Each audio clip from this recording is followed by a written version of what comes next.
போராட்டத்தில் பெண்கள்னு சொல்லிட்டு ஒரு டாபிக் கொடுத்துருப்பான் உங்களுக்கு சிலபஸ்லே. ஸோ அதனால வேலுநாச்சியார் கண்டிப்பா சிலபஸ் இருக்கு. கொஸ்டினும் கேட்டுட்டே இருக்கக்கூடிய ஏரியா இது. வேலுநாச்சியார் பத்தி இந்த யூனிட்ல கொடுத்துருக்கிறத நான் ஒரு கதையா உங்களுக்கு நரேட் பண்றேன். அப்படியே கிளாஸ்லேயே லிசன் பண்ணிக்கோங்க. ஸோ வேலுநாச்சியார் ராமநாதபுரத்து ஆட்சி செல்லமுத்து மன்னரோட ஒரே பொண்ணு. செல்லமுத்து சேதுபதினுவாங்க. அவரோட ஒரே மகள் தான் வேலுநாச்சியார். ஸோ இவங்க வந்து சின்ன வயசுல இருந்தே ஒரு பெண் மாதிரி வளராம நிறைய ஆண்களுக்குரிய விஷயங்களான இந்த சிலம்பம், குதிரை ஏற்றம், வாட்போர், விற்பயிற்சி, இந்த மாதிரி வீர செயல்கள், வீர விளையாட்டுகள் அதை நிறைய பயிற்சி பண்ணி கத்து வச்சுக்கிட்டு இருந்தாங்க. பிளஸ் நிறைய மொழிகள் பேசக்கூடியவங்களாகவும் இருந்தாங்க. தமிழ் மட்டும் இல்லாம இங்கிலீஷ் தெரியும், பிரெஞ்சு தெரியும், உருது. அன்னைக்கு பரவலா இந்த 3 மொழிகள் பேசப்பட்டு வந்துச்சு. அந்த மொழிகளையும் கற்று வச்சிருந்தாங்க வேலுநாச்சியார். ஸோ படிப்புலையும் சரி ஒரு திறமையான ஒரு பெண்ணா இருந்திருக்கிறாங்க. சிலம்பம், வாள்பயிற்சி, இந்த மாதிரி வீர செயல்களையும் புரியக்கூடியவங்களாகவும் இருந்திருக்கிறாங்க. 2 பக்கமும், கல்வியா இருந்தாலும் சரி இதுவா இருந்தாலும் சரி, 2 பக்கமும் வந்து ஒரு வீரம் மிக்க ஒரு பெண்ணா இருந்திருக்கிறாங்க.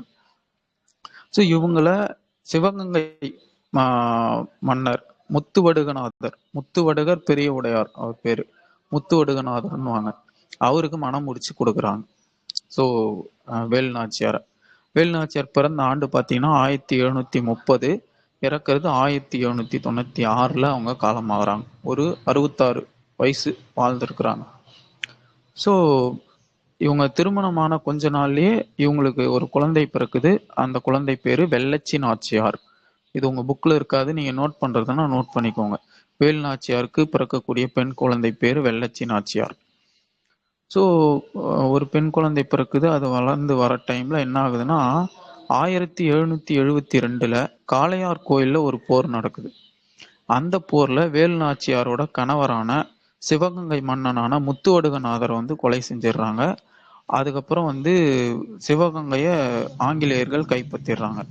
ஸோ தன்னோட கணவரை நயவஞ்சகமா கொன்னு சிவகங்கையை ஆங்கிலேயர்கள் கைப்பற்றினதுக்கு வேலுநாச்சியார் திருப்பி பழி வாங்குறதுக்காக என்ன பண்றாங்கன்னா பலர்கிட்ட உதவி கேட்குறாங்க. ஹைதர் அலி, திண்டுக்கல் நாயக்க மன்னரான கோபால் நாயக்கர், அப்புறம் சின்ன மருது, பெரிய மருது, இவங்களோட தளபதியான தாண்டவராயர், இவங்க எல்லாரோட சப்போர்ட்டோட வேலுநாச்சியார் 1772 அவங்க கையிலேருந்து போன காளையார் கோயிலையும் சிவகங்கையும் 8 வருஷம் கழிச்சு 1780 திருப்பி கைப்பற்றுறாங்க. ஸோ இதுக்கு அவங்களுக்கு அடைக்கலம் கொடுத்தது திண்டுக்கல் கோபால நாயக்க மன்னன். ஹைதர் அலி இவங்களுக்கு ஒரு 5000 படை வீரர்களை அனுப்பி ஹெல்ப் பண்ணுவார். ஏன்னா ஹைதர் அலி கிட்ட உருதுலேயே பேசியிருப்பாங்க. அதனால ஹைதர் அலிக்கு உருதுலேயே பேசுறவங்கள பார்த்தோன்னே பிடிச்சிரும். இவங்களுக்கு உதவி செய்யணும்னு நினைப்பாரு. 5000 படை வீரர்களையும் அனுப்பி வைப்பார். ஸோ இப்போ இவங்க ஒரு டே ஃபிக்ஸ் பண்ணி காளையார் கோயில்ல ஒரு போர் புரிஞ்சு காளையார் கோயிலை கைப்பற்றுறாங்க. ஏன்னா இவங்க என்ன சொல்லுவாங்க, தன்னோட கணவரை அங்க கொன்னாங்க, அப்ப முதல்ல அந்த இடத்த கைப்பற்றணும்னு சொல்லி முதல்ல காளையார் கோயிலை கைப்பற்றுறாங்க. ஸோ காளையார் கோயிலை ஃபர்ஸ்ட் கைப்பற்றினதுக்கு அப்புறம் என்ன நடக்குது அப்படின்னா ஒரு விஜயதசமி நாள் அன்னைக்கு சிவகங்கை கோட்டைக்குள்ள போறதுக்கு பிளான் பண்றாங்க. ஏன் விஜயதசமி நாளை செலக்ட் பண்றாங்க அப்படின்னா அந்த நாள்ல மட்டும்தான் கோட்டைக்குள்ள பெண்களை அலோவ் பண்றாங்க. ஸோ இவங்க படையில பெண்களும் இருக்கிறதுனால ஒரு பெரிய பூக்கூடையில வந்து ஆயுதங்களை மறைச்சு பெண்களை உள்ள அனுப்பிடுறது. விஜயதசமி கொண்டாட போறாங்க அப்படின்ற பேர்ல உள்ள போயிடுவாங்க. உள்ள போய் அந்த ஆயுதங்களை வச்சு அந்த பெண்கள் வந்து ஆங்கிலேயர்களை தாக்க ஆரம்பிச்ச உடனே கோட்டையில ஒரு கலைபுரம் உருவாகும். அதை யூஸ் பண்ணி உள்ள நிறைய ஆண்கள் உள்ள பூந்து அந்த கோட்டையை கைப்பற்றுறது தான் திட்டம். ஸோ அந்த திட்டப்படி விஜயதசமி நாள் அன்னைக்கு உள்ள போறாங்க. இந்த டைம்ல தான் குயிலின்னு சொல்லி பெண்கள் படை தளபதி ஒருத்தவங்க அவங்க என்ன சொல்றாங்க, நான் வந்து ஆங்கிலேயர் ஆயுத கிடங்குக்குள்ள என் மேல எண்ணெய் ஊத்தி கொளுத்திக்கிட்டு உள்ள போயிடுறேன். அப்போ வெடிகுண்டு வெடிக்கும், ஒரு தீ எரியிற சவுண்ட் சிக்னல் கிடைச்ச உடனே ஆண்கள் படை உள்ள வரட்டும்னு சொல்லி அவங்க ஒரு திட்டம் போடுவாங்க. ஆனா இந்த புக்ல என்ன கொடுத்துருக்காங்கன்னா வேலுநாச்சியாருக்கு இது தெரியாது.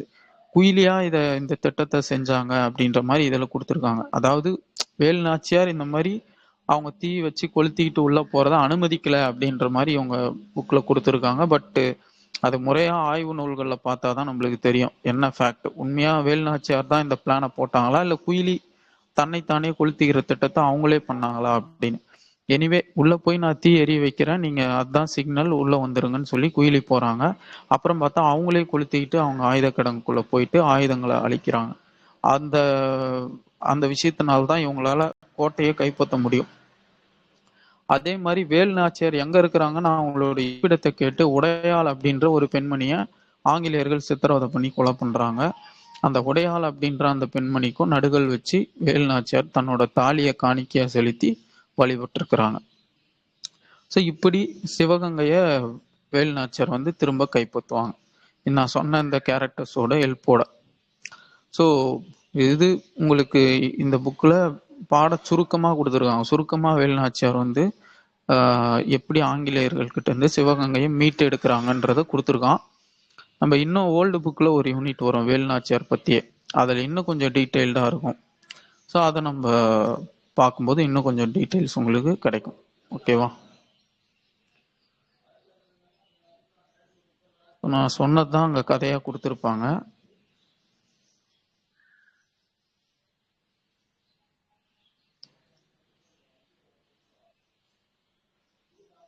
அதே மாதிரி இந்த கலைச்சொல் அறிவோம் அதையும் பார்த்துக்கணும். நாட்டுப்பற்றுனா பேட்ரியாட்டிசம், இலக்கியம் லிட்ரேச்சர் அது எல்லாருக்கும் தெரியும். மெய்யுணர்வு அப்படின்னா நாலேஜ் ஆஃப் ரியாலிட்டி, கலைக்கூடம் அப்படின்னா ஆர்ட் கேலரி.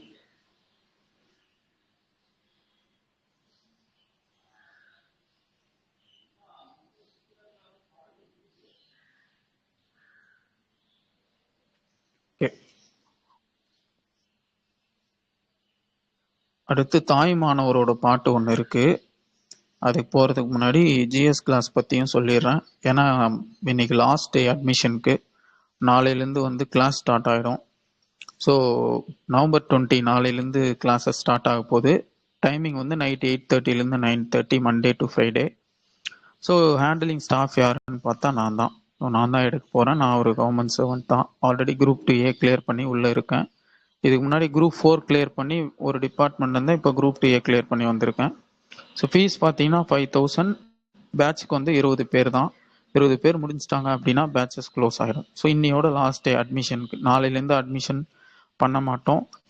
ஸோ சேர்ந்து படிக்கணும், ஜிஎஸும் தெரிஞ்சுக்கணும்னு விருப்பப்படுறவங்க இந்த கிளாஸ் ஜாயின் பண்ணுங்க. ஜிஎஸ் கிளாஸ் அப்படின்னா என்னென்ன டாபிக்ஸ் இருக்குன்னா history, polity, geography, economics, science, aptitude எல்லாம் சேர்த்து உங்களுக்கு இந்த கிளாஸில் வந்துடும். ஓகேவா? ஸோ இந்த ஜிஎஸ் கிளாஸையும் ஜாயின் பண்ணி யூஸ் பண்ணிக்கணும்னு நினைக்கிறவங்க யூஸ் பண்ணிக்கோங்க. நேற்று ஓரியன்டேஷனுமே கொடுத்துருந்தேன். அதை அட்டன் பண்ணி பார்த்தீங்க, உங்களுக்கு ஒரு கான்ஃபிடென்ஸ் இருக்குது ஜாயின் பண்ணணும் அப்படின்னா இன்னைக்குள்ளே ஜாயின் பண்ணிடுங்க. ஓகேவா? ஏதாவது டவுட்ஸ்னால் இந்த நம்பருக்கு காண்டாக்ட் பண்ணி கேட்டுக்கலாம். இல்லை நீங்கள் ஜாயின் பண்ணுறீங்க அப்படின்னா இந்த நம்பருக்கு 5,000 ஜிபே பண்ணிவிட்டு நீங்கள் இப்போதைக்கு பேட்சில் ஜாயின் பண்ணிக்கலாம். ஓகேவா?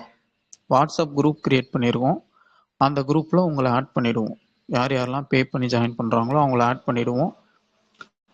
ரெகுலராக 8:30க்கு நைட்டு வந்து லிங்க் போஸ்ட் ஆகிட்டே இருக்கும். நீங்கள் அதை நீங்கள் அந்த லிங்க் கூகுள் மீட் லிங்க் வழியாக வந்து நீங்கள் கிளாஸை கவனிச்சிக்கலாம்.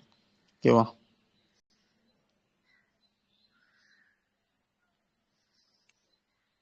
அடுத்து பார்த்தீங்கன்னா மாணவரோட பராபரக்கன்னி.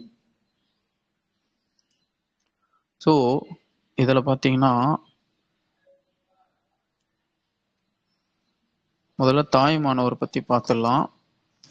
தாய்மானவர் வந்து திருச்சியோட மன்னனான விஜய ரகுநாத சொக்கலிங்கர் அவர்கிட்ட தலைமை கணக்கராக பணிபுரிஞ்சு இருக்கிறார். யாரு? தாய்மானவர். ஸோ திருச்சியோட மன்னனாக இருக்கக்கூடிய விஜய ரகுநாத சொக்கலிங்கர்கிட்ட தலைமை கணக்கராக பணிபுரிந்தவர் தான் இந்த தாய்மானவர். ஸோ தாய்மானவர் பாடல்கள்னே நிறைய இருக்கு. அதுலேருந்து எடுக்கப்பட்டது தான் இந்த கன்னி பாடல்கள். கன்னி அப்படின்னா 2 லைன் மட்டும் இருக்கும். குரல் மாதிரி கிடையாது. குரல்னா 1.5 அடி தான் இருக்கும். கன்னின்றது 2 ஃபுல்லாக 2 அடி இருக்கும். குரல்ன்றது 1.5 அடி, கன்னின்றது 2 அடி கரெக்டாக இருக்கும். ஸோ இது வந்து பராபர கன்னி அப்படின்னு சொல்லுவாங்க. பராபரமேன்னு முடியறதுனால இது பராபர கன்னி அப்படின்னு சொல்லி இந்த பாடல்களை சொல்லுவாங்க. ஓகே, இப்போ இந்த பாடலுக்குள்ள போயிடலாம். தம் உயிர் போல் எவ்வுயிரும் தானென்று தண்டருள் கூர் செம்மையருக்கு ஏவல் என்று செய்வேன் பராபரமே.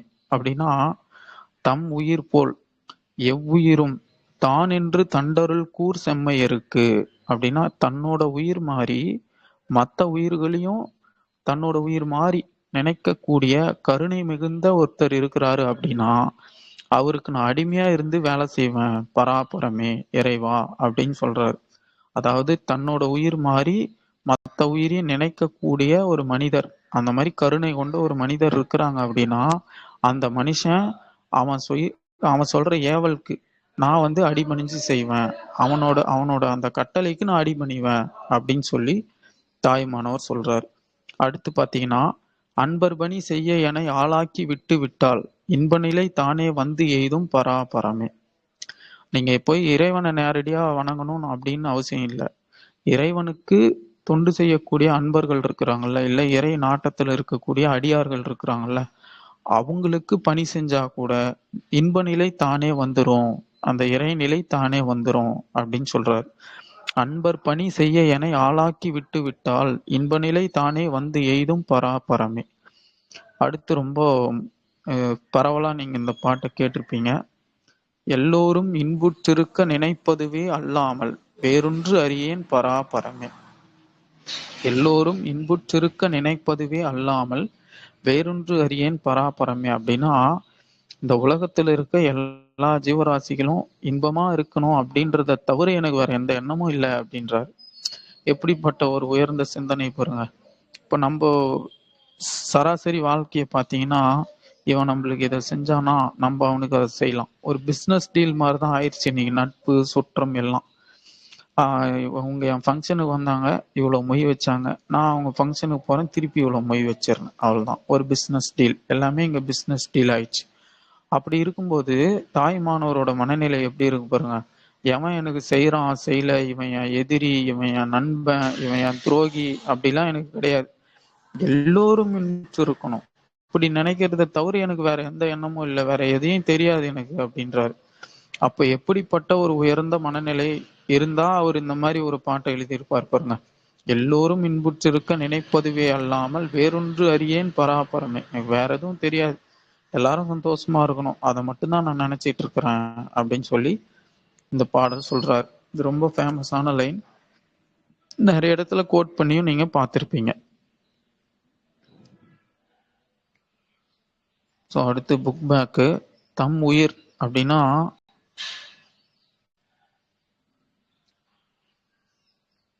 தம் உயிர் இன்புற்று கூட்டல் இருக்கனா இன்புற்று இருக்க.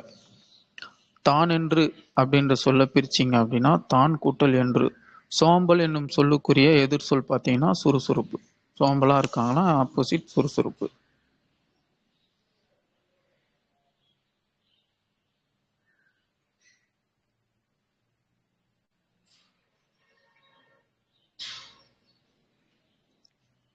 ஸோ இதான் பராபரக்கண்ணி பாடல் தாயுமானவர்து. இதுவும் படிச்சுக்கோங்க. தாயுமானவர் பற்றி நிறைய எக்ஸ்ட்ரா ஃபேக்ட் வரும், அதை வந்து உங்களுக்கு நான் ஓல்டு புக் போகும்போது அந்த எக்ஸ்ட்ரா ஃபேக்டை சொல்லி கிளாஸை கொண்டு போகிறேன். ஓகேவா? அடுத்த டாபிக் பார்த்தீங்கன்னா நீங்கள் நல்லவர்னு சொல்லி ஒரு டாபிக். கலீல் கிப்ரான்து. கலீல் கிப்ரான் டைரெக்டாக நம்மளுக்கு சிலபஸில் இல்லை, இருந்தாலும் இந்த பாடல் வந்து படிச்சுக்கலாம். படிக்கக்கூடிய பாட்டு தான், ரொம்ப எளிமையாகவும் புரியும். ஓகேவா? ஸோ இந்த டாபிக் வந்து நம்ம பார்த்துடலாம். நீங்கள் நல்லவர். வாழ்க்கை பின் திரும்பி செல்லாது, நேற்றுடன் ஒத்து போகாது, கொடுப்பவரின் பரிசுடன் அவருக்கு சமமாக எழுங்கள், சிறகுகளின் மீது எழுவது போல. ஸோ வாழ்க்கை பின் திரும்பி செல்லாதுங்கிறாரு. அது உங்களுக்கு பார்க்கும்போதே தெரியுது. பாஸ்ட் அப்படின்றது நடந்து முடிஞ்சது, அதுக்கு திரும்பி நம்ம போக முடியாது. 3 வருஷத்துக்கு முன்னாடி நீங்க எப்படி இருந்திருப்பீங்களோ அந்த மாதிரி இப்போ போக முடியாது. இன்னைக்கு காலகட்டம் ஆயிடுச்சு. நேற்றுடன் ஒத்து போகாது. 3 வருஷம் கூட அவர் சொல்ல, நேத்துன்ற அந்த ஒரு எஸ்டர்டே கூட கூட லைஃப் வந்து ஒத்து போகாது அப்படின்றாரு. கொடுப்பவரின் பரிசுடன் அவருக்கு சமமாக எழுங்கள். உங்களுக்கு ஏதாவது பரிசு கொடுக்குறாங்க, ஏதோ ஒரு ரெஸ்பெக்ட் கொடுக்குறாங்கன்னா அதுக்கு சமமா எழுங்கன்றாரு. சிறகுகளின் மீது எழுவது போல. உழைக்கும் போது நீங்கள் புல்லாங்குழலாகி விடுகிறீர்கள், அதன் இதயம் காலத்தின் கிசுகிசுப்பை ஒரு இசையாக மாற்றி விடுகிறது. உழைக்கிறீங்க அப்படின்னா அப்ப நீங்க புல்லாங்குழல் ஆகிடுறீங்கன்றாரு. இப்போ உழைக்கும் போது புல்லாங்குழல் எப்படி இனிய இசையை தருதோ, உங்க உழைப்பு அந்த அளவுக்கு நீங்க இனிமையா நேசிச்சு செய்யணுன்ற ஒரு அர்த்தத்துல சொல்றாரு. அதன் இதயம் காலத்தின் கிசுகிசுப்பை ஒரு இசையாக மாற்றி விடுகிறது. அந்த இனிய இசை என்ன பண்ணிடும்னா, உங்களுக்கு டைம் அப்படின்றத மறக்கச் செய்யும். அததான் சொல்றாரு. காலத்தின் கிசுகிசுப்பை இசையா மாத்திருதான். டைம் டிக் ஆயிட்டே இருக்குதுல்ல, அது மறைஞ்சு போயிருது உங்களுக்கு நல்ல இசையை கேட்கும்போது. உங்களுக்குள் இருக்கும் நன்மையை பற்றித்தான் நான் பேச முடியும், தீமையை பற்றி அல்ல. ஒருத்தங்க நீங்க பேசுறீங்க பழகுறீங்க அப்படின்னா, குற்றம் பார்த்தீங்கன்னா சுற்றம் கிடையாதுன்னு ஒரு பழமொழி இருக்கு பார்த்தீங்களா? அந்த மாதிரிதான். அவங்க கிட்ட இருக்க நல்ல விஷயங்கள் மட்டும் பார்த்து பழகுனீங்கன்னா உங்களுக்குள்ள பாண்ட் டெவலப் ஆகும். அவங்க கிட்ட இருக்கிற குறைகளை நீங்க பெருசாக்கிட்டு உங்ககிட்ட இருக்கிற குறைகளை அவன் பெருசாக்கிட்டே இருந்தீங்கன்னா விரிசல் அதிகமாயிட்டு இருக்கும். உங்கள் சுயத்துடன் நீங்கள் ஒருமைப்பாடு கொண்டிருக்கும் போது நீங்கள் நல்லவர். என்னைப் போல் இரு பழுத்து உன் உள்ளீடுகளை எல்லாம் முழுசாய் கொடு என்று பழம் வேரை பார்த்து நிச்சயமாக சொல்லாது. கொடுப்பது பழத்தின் இயல்பு, பெறுவது வேரின் இயல்பு. ஸோ அதாவது என்ன சொல்றாருன்னா, உங்கள் சுயத்தோட நீங்க ஒருமைப்பாடோடு இருக்கும்போது தான் நீங்க நல்லவனா இருப்பீங்க அப்படின்னு சொல்றாரு. உங்கள் சுயத்தோடு அப்படின்னா நீங்க நீங்க நீங்க எப்படி ஒரு உயிரா அந்த பிரபஞ்சத்துல இருக்கிறீங்களோ, மற்ற உயிர்களும் அப்படிதான் இந்த பிரபஞ்சத்துல வாழ்றதுக்கு பிறந்திருக்குது. இப்போ உங்களுக்கும் அந்த உயிருக்கும் ஒரு தொடர்பு இருக்குது அப்படிங்கிற அந்த உணர்வு உங்க சுயத்தோட நீங்க போயிட்டீங்க அப்படின்னா இந்த உணர்வெல்லாம் வந்துடும். அதனால்தான் வள்ளலார் பாடியிருப்பாரு, வாடிய பயிரை கண்ட போதெல்லாம் வாடினேன். அவர் அந்த பயிரை கூட ஒரு உயிரா நினைக்கிறார். நம்ம ஆனா அறுவடை பண்ணி அழகா அரிசியாக்கி சாப்பிட்டுறோம். ஆனா அது கூட அவருக்கு வலிக்குது. அந்த பயிர் வாடினா கூட அந்த பயிர் வாடுதே அப்படின்னு சொல்லி அதுக்காக அழக்கூடிய லெவல்ல அவர் சென்சிட்டிவா இருக்காருன்னா அந்த உயிரோட அந்த அளவுக்கு தொடர்புல இருக்காரு. தன்னோட சுயத்தோட அந்த அளவுக்கு ஒருமைப்பாட்டோட இருக்கிறாருன்னு அர்த்தம் வள்ளலார்.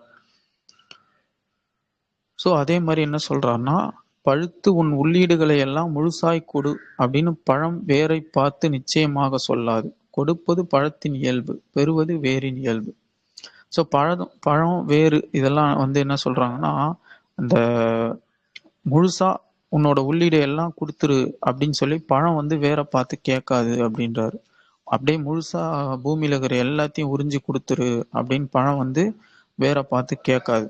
இப்போ கொடுப்பது பழத்தின் இயல்பு, பெறுவது வேரின் இயல்பு. ஸோ பழம் வளருது, பழமாவது, அது பழுத்து கீழே வந்து உரமாகுது. அதுலேருந்து வேர் கொஞ்சம் எடுத்துக்கும். ஸோ பழம் வேருக்கும் கொஞ்சம் கொடுக்கும் உரத்தை. ஸோ அதுக்குன்னு வேர் வந்து முழுசாவும் எடுத்துக்காது. கூட இருக்க மற்ற செடிங்களுக்கும் பகிர்ந்து கொடுக்கும். ஸோ இப்படி எல்லா உயிரினங்களும் மற்ற உயிர்களை பத்தி கருதியும் கருணை காட்டியும் வாழ்ந்துகிட்டு இருக்குதுன்ற ஒரு அர்த்தத்துல சொல்றாரு. உங்கள் பேச்சின் போது நீங்கள் விழிப்புணர்ச்சியுடன் இருப்பது நல்லது. உறுதியாக கால் பதித்து உங்கள் குறிக்கோளை நோக்கி நடக்கையில் நீங்கள் நல்லவர். ஸோ கடைசியா இப்படி முடிக்கிறார். உங்க நீங்க என்ன பேசினாலும் கான்சியஸா பேசணும். வார்த்தையை தவறுதலா சிதற விடக்கூடாது. அது பிரச்சனைகளை உண்டு பண்ணிடும். அப்ப நீங்க விழிப்புணர்வோடு இருக்கணும். உறுதியா கால் பதித்து உங்க குறிக்கோளை மட்டும் நோக்கி நீங்க நடந்தீங்கன்னா நீங்க நல்லவர் அப்படின்றாங்க. ஸோ அடுத்து பார்த்தீங்கன்னா, கலீல் கிப்ரான் பத்தி ஒரு சின்னதா ஒரு குறிப்பு. இது ஒரு நம்ம சிலபஸ்ல இல்லைனாலும் தெரிஞ்சுக்கோங்க. லெபனான் நாட்டை சேர்ந்தவர். இவர் ஒரு கவிஞர் பிளஸ் நாவலாசிரியராகவும் இருக்கிறார். கட்டுரைகள், ஓவியம் நிறைய கலைன்ற எல்லா ஆஸ்பெக்ட்லையும் இயங்கக்கூடிய ஒரு மனிதர். ஸ்பிரிச்சுவலா நிறைய புத்தகங்கள் எழுதியிருப்பார் கலீல் கிப்ரான். இவரோட நெருங்கிய நண்பர் எழுதுனது தான் வந்து ஒரு ஒரு சிறந்த ஒரு புத்தகமா வந்து அறியப்பட்டிருக்குது. அந்த புக்கு பேர் நான் சொல்றேன், த புக் ஆஃப் மிர்தாத். அந்த புக்கு அது ஓஷோ பேசி அந்த புக்கு ஃபேமஸ் ஆச்சு. இவரோட நெருங்கிய நண்பர் எழுதின அந்த புக்கு தான் த புக் ஆஃப் மிர்தாத். அந்த புக்கில் பார்த்தீங்கன்னா ஒரு கதை வழியாவே ஆன்மீக ரீதியா நிறைய குறியீடுகளை விட்டு சென்றிருப்பாங்க. ஸோ ரொம்ப டீப்பா படிக்க வேண்டிய புத்தகம். கேஷுவல் ஆட்டிடியூடோட படிச்சா சுத்தமா புரியாது. அந்த மாதிரி ஒரு புத்தகம். அது ஒரு கதை மாதிரி தான் தெரியும். ஆனா கதைக்குள்ள நிறைய ஆன்மீக ரீதியான தகவல்களும் குறியீடுகளும் நிறைஞ்ச ஒரு புத்தகம். உங்களுக்கு நேரம் கிடைக்குது, எக்ஸாம்லாம் முடிச்சுட்டு கொஞ்சம் ஃப்ரீயா இருக்கிறீங்க அப்படின்னா அந்த டைம்ல அந்த புக்கை படிங்க. ரொம்ப யூஸ்ஃபுல்லா இருக்கும். சரி, ஓகே. ஸோ இது வந்து கவிஞர் புவியரசு மொழிபெயர்த்த தீர்க்கதரிசின்ற நூல்ல இருந்து இந்த பாட்டை எடுத்திருக்கிறாங்க. தீர்க்கதரிசின்றது கலீல் கிப்ரானோட பாடல்கள் கொண்ட ஒரு தொகுப்பு. அதாவது புவியரசு மொழிபெயர்த்திருக்கிறாரு. அதுல இருந்து இந்த பாட்டை எடுத்திருக்கிறாங்க. ஓகேவா? ஸோ இது கலீல் கிப்ரான் பாட்டு. அடுத்து வந்து உங்களுக்கு பசிப்பினி போக்கிய பாவைன்னு சொல்லிட்டு மணிமேகலை இது வரும். ஒரு டாபிக் வரும். மணிமேகலை, சிலப்பதிகாரம் எல்லாம் சிலபஸ்ல இருக்கு. இது வந்து நம்ம நாளைக்கு மார்னிங் பார்த்துடலாம். ஜிஎஸ் கிளாஸ்க்கு இன்னையோட அட்மிஷன் க்ளோஸ் ஆகுது. விருப்பப்படுறவங்க இன்னைக்கே ஜாயின் பண்ணிக்கோங்க. அந்த அந்த போஸ்ட்டை நாங்கள் ஷேர் பண்ணியிருப்போம். அதில் கான்டாக்ட் நம்பர் இருக்கு. கான்டாக்ட் பண்ணி இன்னைக்கு ஜாயின் பண்ணுறோம்னு நினைக்கிறவங்க இன்னைக்கே ஜாயின் பண்ணிக்கோங்க. ஓகேவா? உங்களுக்கு மே மந்த்குள்ளே சிலபஸ் முடிஞ்சிடும். உங்களுக்கு குரூப் 1 குரூப் 2லாம் எக்ஸாம் ஸ்டார்ட் ஆகிறதுக்கு முன்னாடி சிலபஸை முடிச்சிருவோம். உங்களுக்கு ரிவிஷனுக்கு போதுமான டைம் இருக்கும். நீங்கள் லேட்டாக ஜாயின் பண்ணீங்கன்னா லேட்டாக தான் முடியும். ஸோ அதை மைண்டில் வச்சுக்கோங்க. கொஞ்சம் ஃபோக்கஸ்டாக சேர்ந்து படிக்க ட்ரை பண்ணுங்கள். ஓகேவா? தேங்க்யூ.